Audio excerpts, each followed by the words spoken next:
बाळा, आज आपण एक नवीन काहीतरी शिकणार आहोत. काय ग आई? कथा वाचायची दिशा कशी असते ते शोधायचं आहे. हो, दिशा म्हणजे वर खाली का? अरे बाळा, बघ, या पुस्तकात ही वाक्यरेषा आहे. ससा झोपला आहे.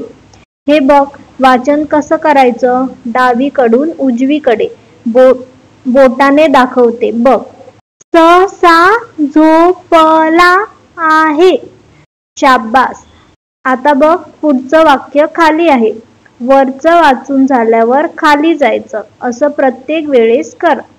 माझं बोटही असंच चालेल आई. डावीकडून उजवीकडे आणि मग खाली. बरोबर. आता तू मला एक वाक्य वाचून दाखव. आम्ही जंगलात फिरायला गेलो. वा, आता तू खरा वाचक झाला आहेस. मला रोज असंच वाचायचं आहे आई.